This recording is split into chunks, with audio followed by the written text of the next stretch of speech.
Before the series even started, literally minutes before tip-off, I tweeted Boston in 6, and of course I'm going against the grain.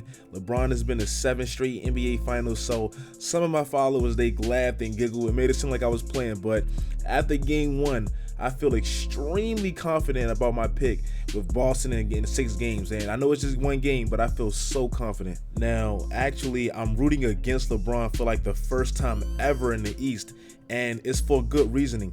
This season to me has always felt like a lose-lose situation for LeBron. I mean, after the first game when Gordon Hayward broke his ankle and all that stuff, I said if LeBron beats Boston in the postseason, people won't give him any credit because they're going to say, oh, they just lost their second best player, whatever. So, of course, he's supposed to beat him and stuff like that. But if he lost to Kyrie solely without Gordon Hayward, the player I guess he kind of went there with, then they're going to say, oh my God, he just lost to Kyrie Irving, the person he ran out of Cleveland, etc., etc. So that's a lose-lose situation pretty much. But now when I look at it, they're playing a Boston Celtics team that's like having a fairy tale season. So if LeBron loses, who the hell is really going to give him any bash for that? I mean, yeah, he's the best player on the planet, but as long as he shows up and he puts up great numbers, who's really going to bash? I mean, how fair is that? Look at his roster, look at his team.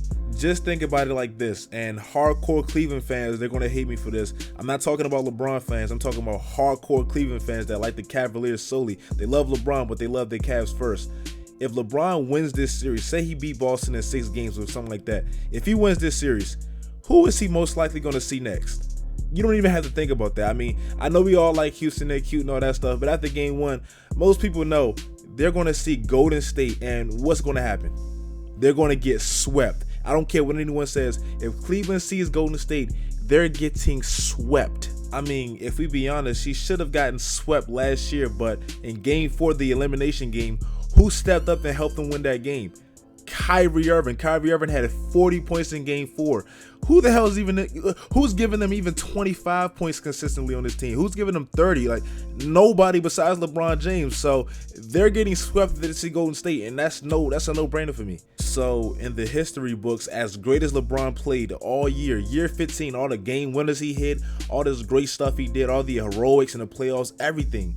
When we look back at it, all we'll see is LeBron got swept and picked up a 6 NBA Finals defeat. So how big of that's not a successful season at all. And to me, it's just a wasted year. Instead, as a LeBron supporter, not a fan, I'm not a big fan of LeBron, but I'm a supporter because I hate seeing old heads bash his greatness. As a LeBron supporter, I'm rooting for Boston. Imagine if Cleveland lost to Boston in 6 or 7 games, but they fought tooth and nail. LeBron was clawing and fighting. He was averaging like 35 points. I know he had a bad game 1, but he was averaging like 35 points, 10 assists, 7, 8 rebounds.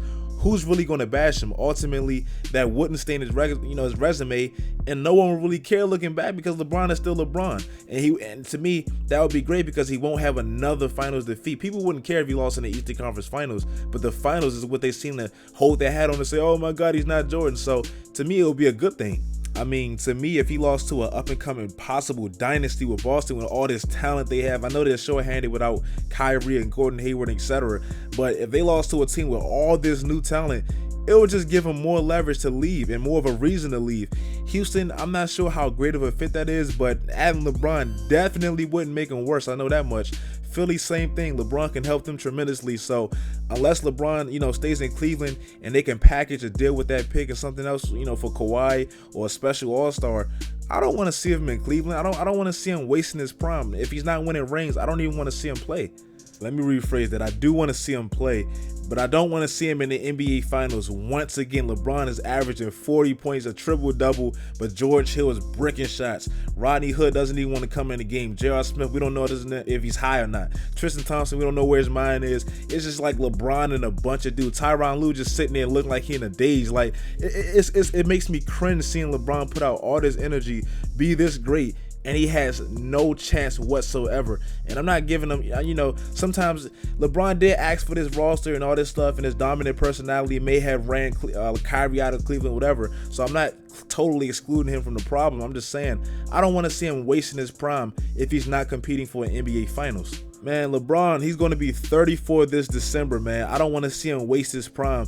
And like I said, I want to see him lose against Boston, only because I don't want his legacy to be tarnished any further. I mean, come on, man. If he meets Golden State, everyone and their mother knows, except these delusional LeBron fans, he's going to get swept. And if he doesn't get swept, wow, he might get a gentleman's sweep and win one game. And that's going to be solely off of him scoring like 80 points. So like I said, man, I don't want LeBron back in the finals getting crushed. That's why I think him ultimately losing to Boston can be a good thing, you know, for his future, whatever he does, whatever. So that's the video, guys. This is a quick, short video. This was a freestyle video. I just woke up and thought about it. Like, the only reason I'm picking Boston is because I want him to lose so he can have a reason to leave and all that stuff and help his future. And I want to see him compete for championships in 2019 because we know this year he has no chance. That's the video, guys. Let me know in the comments how you feel about what I just said. Do you think Boston has a chance, or are you just saying Cleveland because LeBron, whatever? Boston's clearly more talented. Let me know in the comments. Follow all of my social media sites, guys. Do all that great stuff. And until next time, stay tuned, Joe.